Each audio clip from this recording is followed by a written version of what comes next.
You're listening to the Honey Guess What podcast. I'm Dan, And I'm Brynn. and this is episode 7. 7. We're on Lucky 7. 7. We did it. 7 weeks. So, this week, I've got a bit of a more of a narrative style. We didn't flip a coin. I actually just wanted to do it this week. I wanted to go first. I think mine is going to be better to start out, maybe, hopefully, and we'll see how this goes. Yes, because, true to form, I'm very unprepared. So I literally was doing research half an hour ago. Yep, this is fine. It's going to be fine. It's going to be fine. So you Everything's definitely fine. can go first. Yeah, I'll definitely go first. So, I, once again, probably over-prepared. This might come across as me. You realize we're like Bert and Ernie. Oh my god, we totally are. How are those bottle caps there, Bert? I never would have thought that I would have been that one growing up, though. Yeah, you're Bert. A lot of ways I'm Ernie, but... Yeah, in our relationship, I think there's a lot of flip-flopping on that. But as far as this podcast goes, you're totally Bert. Okay, I'll... With that... Ernie's the funny one, though. Ouch! I got you. Ouch! So, so this is gonna be more of a narrative style. Bert has a unibrow. Ooh. I was so late with that comeback. Anyway, go ahead. Tell me your narrative, dear. So, June 2nd, 1945. I was not alive. You were not alive. A lot of people listening were probably not alive. Some people may be. You don't know our listenership. I don't. You're right, I don't. But statistically speaking. Yeah, sure. Okay. Yeah. So, John Peters was born in Van Nuys, California, as the son of Helen, who was a receptionist, and Jack Peters, who was a cook, who owned a Hollywood diner. Okay. Okay? So it's pretty normal so far. Sounds pretty normal. Yeah. Jack Peters died when John was 10 years old. Sad. Yeah. I noticed that, like, when people have, like, a death in their childhood, things turn out... them. Yeah, things turn out well. No, that's just Disney, honey. Nope. We'll get there. So... Oh, is there a relation? Did I already pick something up? You did not. Oh. But you'll see what I'm talking about. So, his father died when he was 10 years old, and Helen, his mother, later remarried. Okay. His mother's family owned a renowned salon on Rodeo Drive in Beverly Hills, where John put in some time working when he was growing up. Cool. Good for John, right? Yeah. There, he cultivated relationships with many celebrities and business people. Nothing out of the ordinary. Actually, something really cool. He designed a short wig that Barbra Streisand wore for the comedy For Pete's Sake. And as a result, he and Barbra Streisand began a high-profile relationship. What's this guy's name? Right, okay. I knew that was going to happen.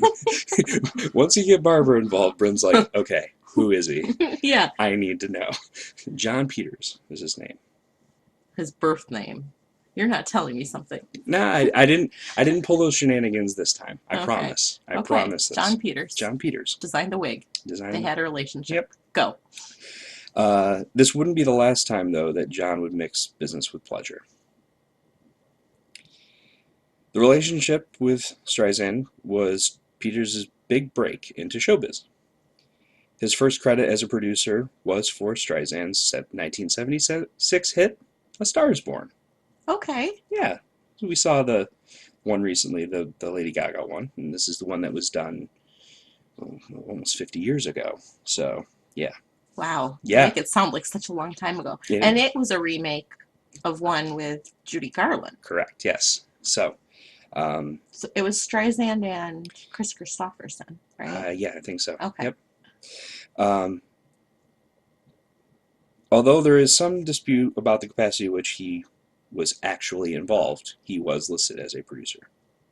Because they were dating or whatever. Right. People would have maligned him. Right, exactly. So, Peters and Streisand were together through the early 80s when he was an executive producer for hit films such as Caddyshack, An American Werewolf in London, and Flashdance. Okay. Okay, so those are some credentials, right? Sure. He's got some really great films under his belt. Yeah. Cool. All right. So around this time, he began to get a bit of a reputation in Hollywood, though, as a bully. John Peters, the wig maker. John Peters, the wig maker, the bully. The bully. Okay. Yes, okay. Uh, he was the type of person who ruled Hollywood by threatening people. Oh. Yeah. Okay. This type of guy. All right. His relationship with Streisand ended, but in 1985, he found himself as the executive producer of Clue. The movie. The movie, Clue. I love that movie. We do. We love that movie. It's on our shelf. Kids have loved it. Kids watched it. It's good. It's such a good one. So the film was not only a cult hit, but also stars John's second of 4 wives. Which one? Leslie Ann Warren. Oh, okay. Okay. Yeah, no, that makes sense. So they actually had a kid together.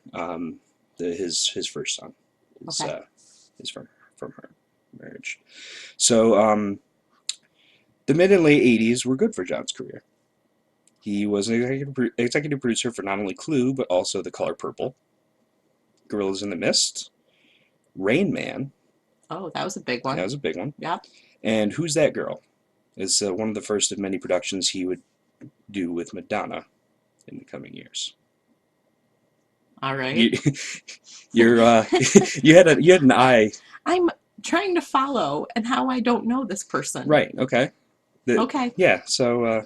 I mean, not that I know especially people who are on the other side of film. You know, I know a lot of actors, actresses. Mm-hmm. I consider myself pretty well versed in Hollywood, Mm-hmm. but not on the people on the other side of the camera. I don't know as well, obviously. And a lot of people don't, and so this is a bit of learning we're gonna do. I appreciate that. Yeah. So this time was so profitable that from 1989 to 1991, he worked right alongside John Gruber to head Sony Pictures. Okay. Gruber and Peters co-produced a film in 1989 that was rather successful called Batman. Oh, yep. That was successful. It was rather successful. Uh-huh. I've seen that one. You've seen that one? Okay. So here's where we're at. I got the setup so far. Oh, yeah. I'm ready. All right. Now what? So they did Batman. Yeah. But and I know people are going to disagree, but that Batman is one of the best. That series that they did in the 90s, I think is just really, really good between the blockbuster hard superhero movies and a nod back to the Batman TV shows and that kind of thing. I think it's exactly what they needed in the franchise then. I would argue that we probably wouldn't have the Marvel universe that we have today if that crossover from comics to film I think hadn't you're absolutely existed. right. So it's important. Yeah, absolutely. Okay? Put a pin in that one. Okay. So all the success that has been happening with John Peters wasn't enough. He didn't have exactly what he wanted. He produced many successful films, but he hadn't had a ton of influence in them thus far. All right, so it's just the money, the back. Yeah, pretty much just the bankrolling. Seeing the success of Batman, he knew the direction that he wanted to take. So in 1990, he purchased the film rights to Superman from Warner Brothers. Okay. Okay. Mm-hmm. But he wanted, again, more creative control of the new Superman film. One of the writers that he contracted to work for the project was now famous director and comic book man Kevin Smith. Mm-hmm. Okay. Mm-hmm. So, according to Smith, Peters had 3 major demands for the new script. Listening. First, Superman was not allowed to fly. I'm sorry, what? Yep. How do you go into an executive board and be like, all right, guys, we're going to make a Superman movie. Superman cannot fly. I'm sorry, what? Right. Okay, so he bought the rights. He owns the rights. You can't. Superman has to fly. Where is this going? Okay. Give me more. Okay, so Superman can't fly. Superman can't fly. Second, he wasn't allowed to wear his iconic costume. I'm sorry. Why? So this one he gave some reasons for. I'm going to paraphrase because he laced his reasoning with some homophobic slurs. Ouch. Yeah. I mean, I kind of set up his personality so far. Yeah, but seriously? Yep. Icky. Yep. And the last one, the third one. Peters was insistent that the film conclude in the third act with Superman fighting in a battle to the death with a giant spider. That's what the boss wants. I think the boss is crazy. But the boss owns the rights. Okay. So Kevin Smith... Superman is like been around. He's iconic. People know who Superman is. You can't just mess with Superman. Okay, exactly. And you are in the same boat that Kevin Smith is in. Here's the problem. Kevin Smith is a new writer. A new face on Hollywood. And you know now how passionate he is about comics. Oh, yeah. I've seen the episode of Storybots he's in. Right? That's all you need to know. I mean, I know more about who he is. Sometimes I just say things. That's fine. So, he said that it was because the spider was the strongest creature in the insect world. He also said that it was an homage to King Kong. He was kind of all over the board on why, okay? Okay. But he was insistent that this had to be in it. Okay. I mean, the giant spider thing is like the least upsetting thing. You want to fight a giant spider, fine. He also said, and this is, let's see, this is a suggestion, this is not a demand. Peters knew exactly who should play Superman in this role. Sean Penn. No. I mean, is it because if he was close to Madonna? Wasn't Madonna with Sean Penn at that point? Or I don't know. I can't keep track of her romantic trysts. The reasoning that he gave was that he'd seen Sean Penn act in one movie, and that he cited that he had the eyes of a caged animal. And that means Superman. Clearly, that's what... That's a very specific, like, superlative to give somebody. This is John Peters, the producer.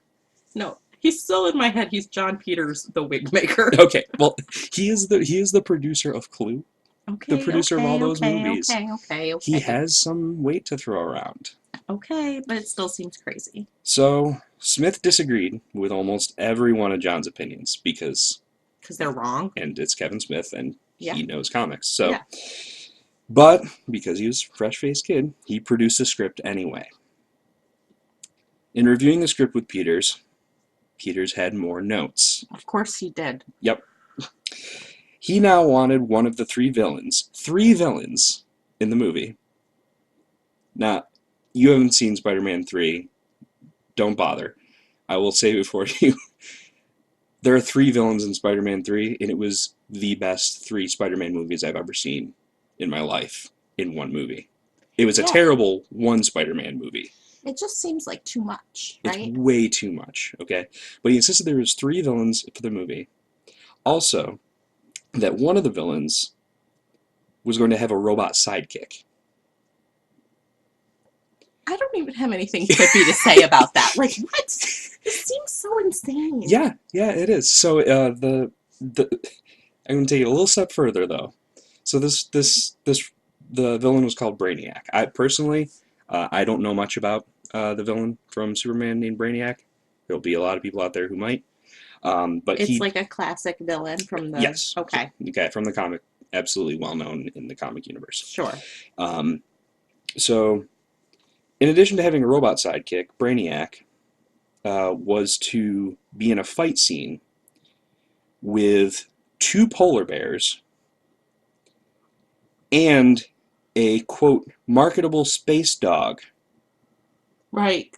Pet that was something we can sell to the kids. Right. Yes. He wanted the space dog to be like Chewbacca. Right. From yeah, I get that. Okay, something marketable. Got it. So you have the rest of the idea, not so marketable. Marketable space dog. I'm on that. Yeah. That one I get. Yeah, he wanted the villain to fight with polar bears and Chewbacca. Okay. Yeah. Following plan. Right. So this has got to be like, I imagine, like crushing Kevin Smith's soul, right? Like I to mean, hear some that. of the ideas are good ideas for superhero movies. Or for any other movie. Right. It just seems like a weird, like, to cram them all in one. Superman stew to make here. Like, this doesn't make sense. Right. So maybe like a series or something, but I don't know. Like, it just seems like so much. So much to Smith's chagrin, he made the edits. Oh, Kevin Smith. Yeah. But fortunately, or unfortunately, depending on your perspective, the new script was discarded by the studios. Oh, duh. We're in the future. We know this. I know, but even if it, like, there's no way that movie could be made. No. So the project was canceled.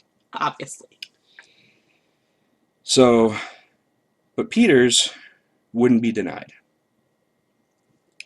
You guys didn't hear me. I just rolled my eyes really hard. Really hard. I felt the backlash sitting right next to it. I felt it. So he began pitching scripts for other projects, including Neil Gaiman's The Sandman project. It's another DC comic. So, like, you know, The Sandman, like, you know, the tale of, you know, Sandman puts you to sleep at night, and, you know, Metallica and all that stuff. It's like that sort of lore, highly expanded upon. Okay, so well loved again by fans. That also was owned by Warner Brothers Studios. Many of these iterations also included outlandish elements, such as the giant spider. What is with him and the giant spider? Oh my gosh, I know where this is going. We'll see if you do. So, Gaiman said, quote, "The Sandman movies, they just got increasingly appalling. It was really strange. They started out hiring some really good people, and you got Elliot and Rossio and George Avery came in and did a draft. They were all solid scripts, and then John Peters fired all of them and got in some people who take orders and who wanted fistfights and all this stuff. It had no sensibility, and it was just, they were horrible." So he pissed off Neil Gaiman. How do you do that? He seems like okay. Anyway. Yeah. So it seemed that nobody wanted to take a risk on Peter's idea of fighting a giant spider on screen. But then, a miracle. Warner Brothers gave Peters a shot at producing the 1999 Will Smith film, Wild Wild West. I knew that's where it was going. I knew it in your eyes. I knew it. When you said, like, this last time when you said all of them featured the giant spider, I was, oh, snap. Yep. We're going to get Wild Wild West. That movie is a train wreck, and I love it so much. So, for those of you who... maybe he is a genius. So, hold on. Okay. Don't go there. For those of you who haven't seen the movie, I'm going to give you a small... It's like a historical sci-fi Western. It's a steampunk Western that is, like, based back in American history.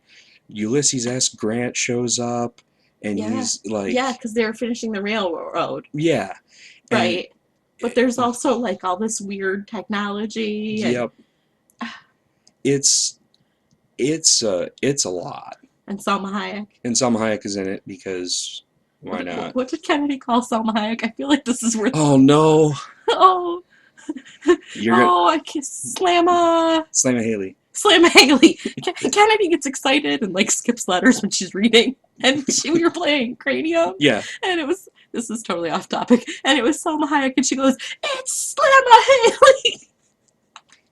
Yeah. That's all I have to say about Salma Hayek. That's but yeah, so good. That's actually, it's a cult classic in its own right. So it's a cult classic because it's so bad. It's so bad. The villain is like this guy in a wheelchair. It's Kenneth Branagh.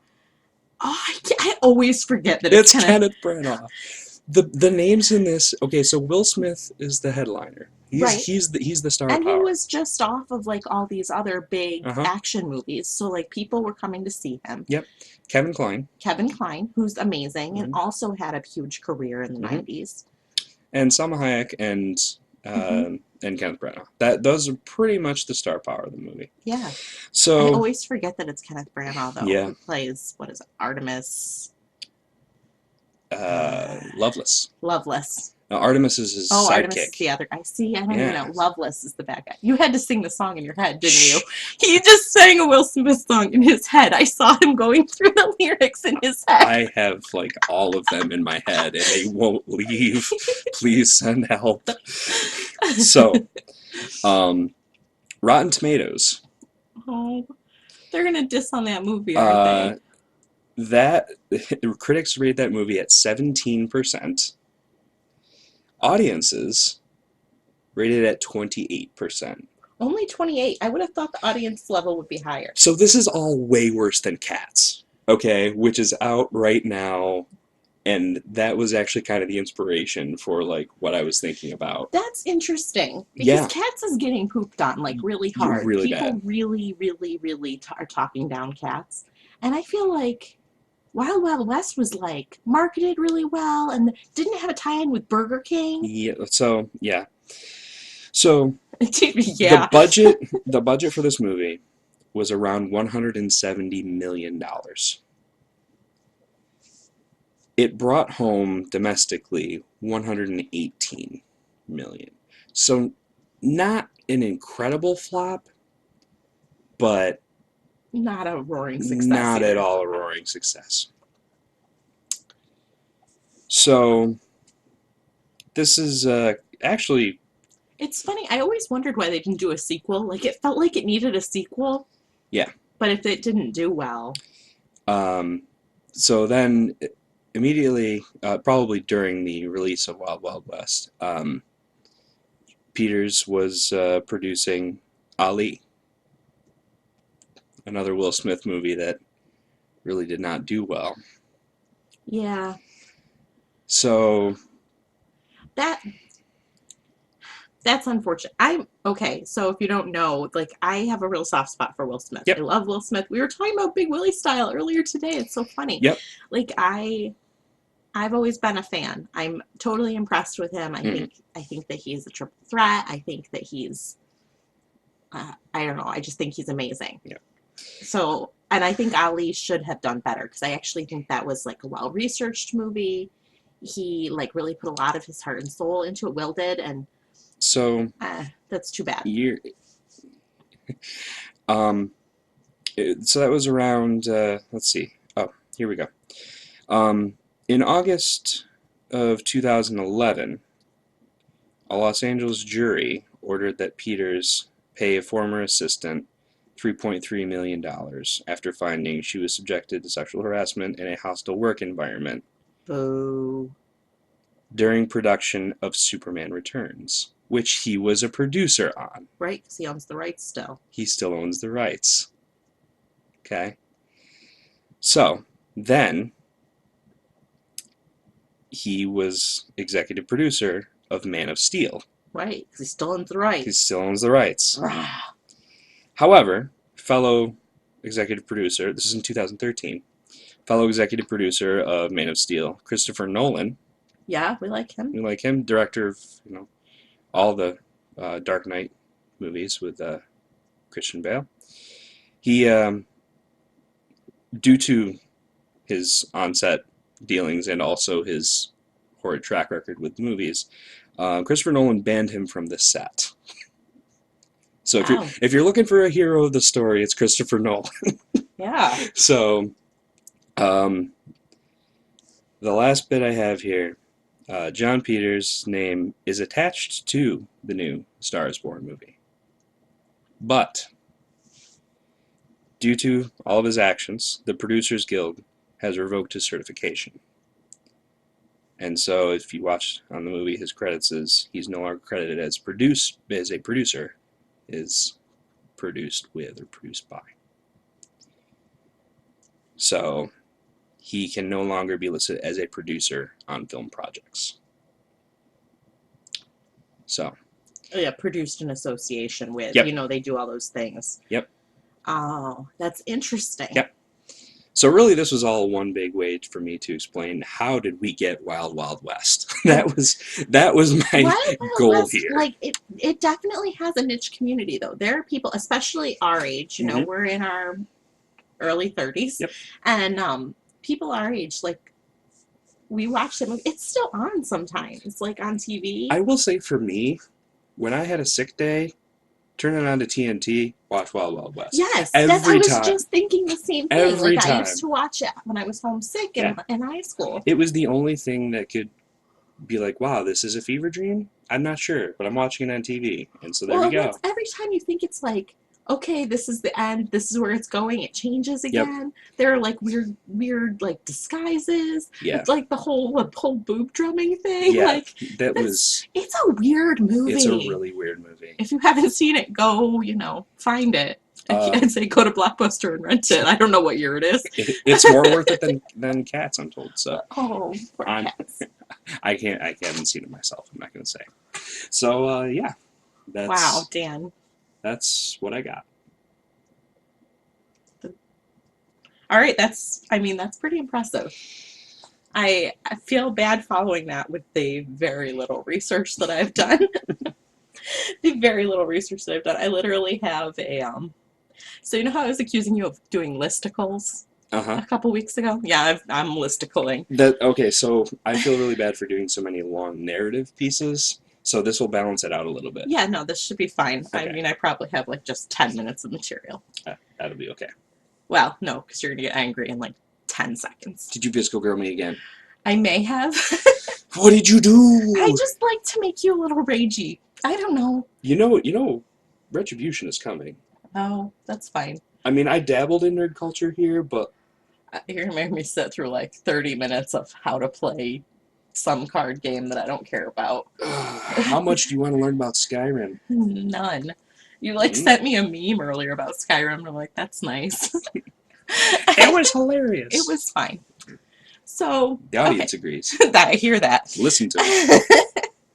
So for those of you who follow our YouTube channel or our Facebook page, a week ago I posted a video of me perming my hair. It was our first Honey Guess What, like extra take or whatever we're calling them. This is fine. This is fine. He's already angry. I haven't even gotten to it yet. Everything's fine.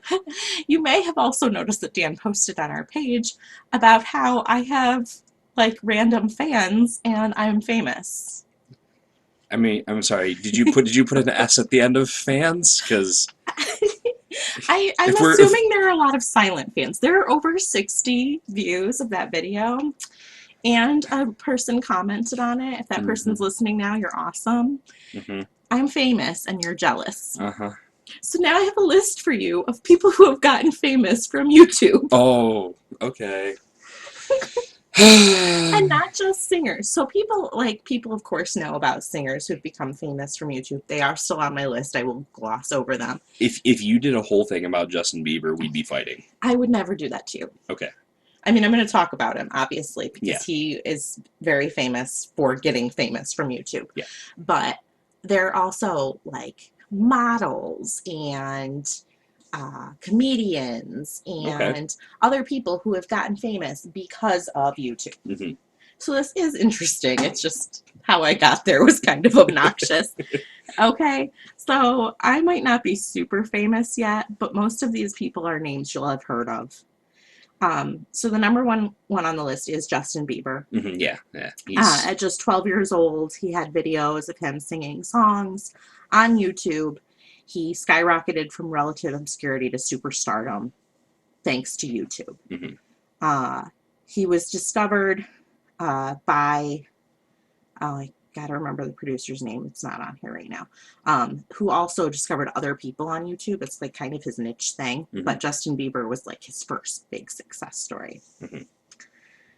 Another person, also from Canada, who got famous after Justin Bieber tweeted a parody of her original song, is Carly Rae Jepsen. Oh, I remember. Okay, yeah. So he and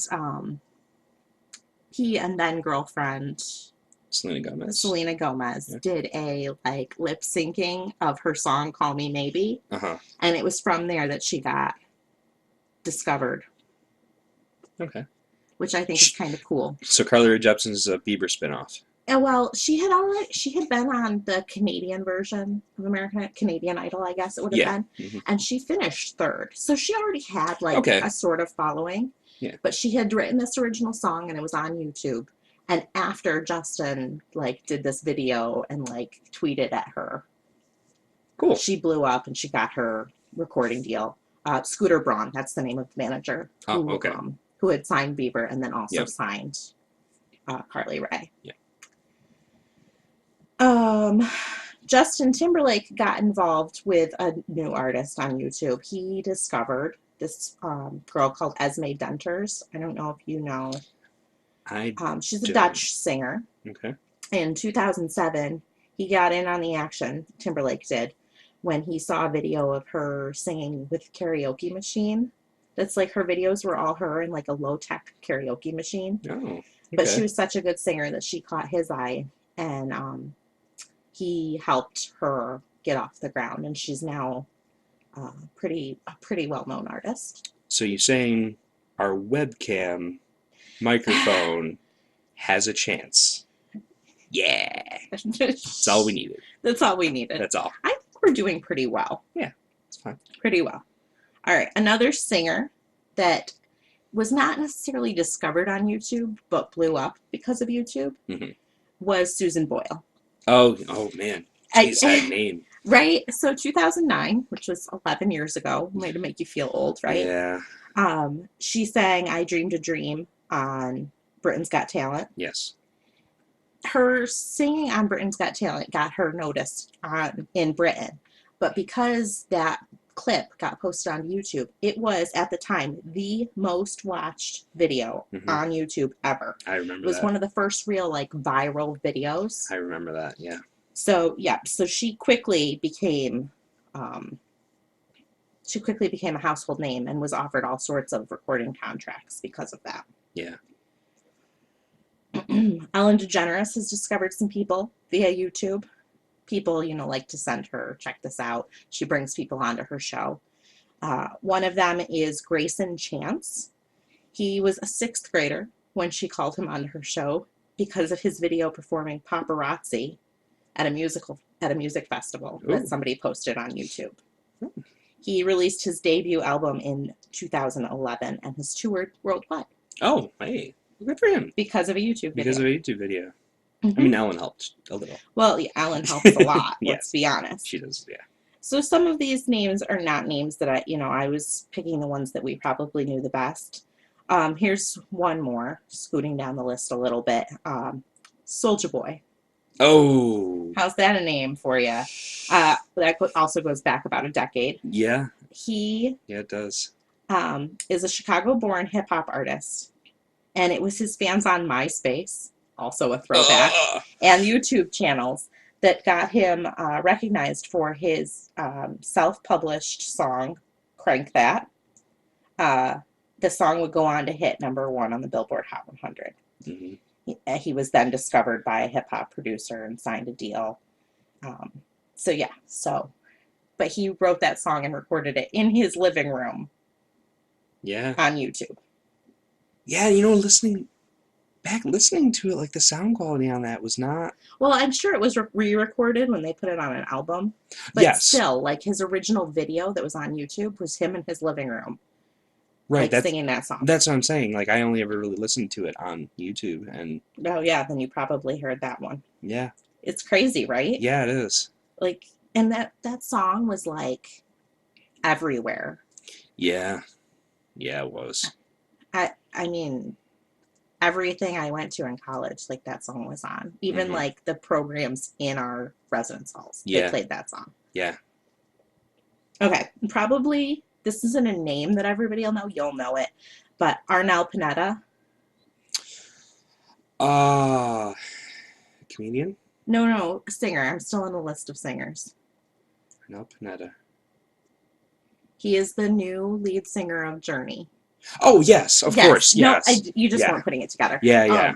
But it was because of his band's recorded cover on YouTube in 2007 that he was invited to come audition to be the new lead singer of Journey. The band saw his videos on YouTube singing their songs. Yeah, I remember actually seeing like a little documentary type piece on that, and yeah, that was really cool. Yeah, and we've seen him live performing with the band, and he's amazing. I mean, you close your eyes and he sounds just like Steve Perry. Yeah. I think you can barely tell the difference. And it's nice because he's a little bit younger than some of the other band members, and so he like lends a new energy to the band. Yeah. They definitely still have a lot of like oomph when you see them live. Yeah. All right, so that's my singers list of people who became famous like me on YouTube. Comedians. Bo Burnham. Oh, jeez. That's a name that you know. That's a name I know very well. I love Bo Burnham. Yeah. So he started with videos of his comedic songs. Yep. On YouTube. Yep. Including My Whole Family Thinks I'm Gay. Yep. Bofo Show. Yep. Yeah, he wrote the remarkable response to a deal with Comedy Central Records before his 18th birthday. Yeah. Yeah. Since then, he's released multiple full-length comedy albums and signed a deal to write music for a Judd Apatow movie, developed his own show on MTV. Yeah, he released a movie, actually. Did he? Yeah. You see, I knew you'd know. That's a name you know. Yeah, he wrote the movie 8th Grade. Yeah, that sounds right. Yeah, I think he wrote that and had pretty good critic success. I'm not sure how it did in the box office actually, but people I know that watched it said like, yeah, this is something that not necessarily 8th graders you would need them to see, but they would relate to the content very heavily. So that you don't necessarily, that sort of thing. It's like, I don't know if they're ready to see it, but they really benefit from seeing it. Whether they're mature enough or not, that's up to you. But yeah, so. Good to know. Yeah. And he got famous because of YouTube. Crazy. Yeah. Here's a name that you might not recognize. A comedian who was discovered through YouTube is Liam Kyle Sullivan. I can't say. So he's a pretty young kid who caught a break when his song "Shoes," which was performed by his drag alter ego Kelly. No. Oh, now I'm mad. Went viral and won a People's Choice Award for user-generated video. Okay, so having absolutely nothing to do with the fact that he's in drag, this song, this video, taunted me in college. It's been viewed more than 50 million times. Yeah. Oh. Yeah. I just showed him the picture. But yeah, like he was huge, and it's gotten him multiple TV appearances, 2 albums. Oh, it's awesome. He's had huge success because of that like silly, ridiculous song. Yeah. Yeah. They also gave an honorable mention to Jimmy Fallon. Okay, Jimmy Fallon was not discovered on YouTube. No. But when he left SNL and took over as host of The Tonight Show, there was a lot of he changed the show a lot. And it wasn't it didn't have a huge viewership. It was kind of a show that was on the decline. I don't want to say bad things about it. I mean, it just was. He was trying to change it. He was trying to give the show a facelift and change it for a different audience and bring on more of his comedic style and that kind of thing. And when he really pushed to have these short clips that could be shared with him performing with Roots, doing the school instruments and these short clips that could be shared on YouTube and go viral, be shared on social media, he really pushed for that. And it totally changed the face of The Tonight Show and changed his fan base. And now every late night show does that stuff. Yep. And he was one of the first. He really pushed for that to happen. Yeah. His official YouTube channel has about 633,000 subscribers, which is nearly 10 times the subscribers on Leno's YouTube channel. Woo! So yeah, he definitely changed the game by using YouTube. So it was not, he didn't get discovered, but he changed the face of late night TV because of YouTube. Yeah. So honorable mention. Yeah, absolutely. There are a couple athletes who were discovered because of YouTube. There's a video of Harvard Rugland, the Norwegian soccer player. He became a YouTube hit after uploading his Kickalicious video, featuring impressive trick shots. The video eventually found its way to NFL circles, and Rugland is now a member of the Detroit Lions after signing as a free agent in April. Okay. So he went from being a Norwegian soccer player to an NFL player because of his YouTube video. That's pretty cool. Very cool. Another athlete is Alex Tanny. After going undrafted out of Division III Monmouth College, I should have practiced saying that, Monmouth College, Alex Tanny was a long shot to ever get in with an NFL team.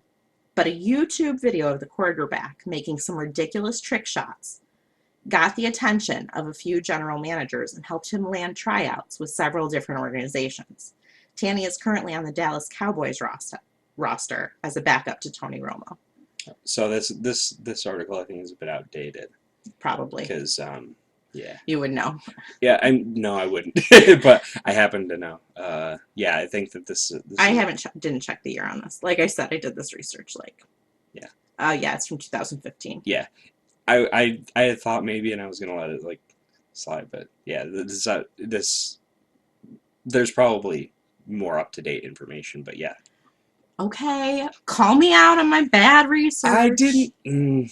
Whatever. Someone would have. I know. All right, so finally, the last one that I'm going to mention today is Kate Upton. Kate Upton is a huge model. I'm sorry, I don't know who she is. You're a liar. You're a liar. So she had done a lot of print work. She was, signed. She was already a model. Mm-hmm. But she was struggling. She was struggling to find work. She was not doing well financially. And she posted a video of herself doing the Dougie at an LA Clippers game. The video was shared widely, quickly had millions of views, and gained her 170,000 new Twitter followers. Why? Because she's Kate Upton, Dan. You okay? I don't know if you've seen people Dougie, but she's got a shape that would make people notice her Dougieing. Okay. So, I mean, I love how you're pretending not to know who Kate Upton is. I will believe you. You're so full of it. Anyway, so that was my outdated list of people who got famous from YouTube, because I'm now also famous from YouTube. I know, that was exhausting for you, wasn't it? I told you, I just did not do enough research. Some weeks, I'm just really busy, okay? I'm not. I love you, listeners, and I was just a little behind this week. I was basking in my fame. That's... Resting on my laurels. Real talk, people. The last 12 hours have been... I say this jokingly. I'm saying this in jest. The ego. Just... To be fair.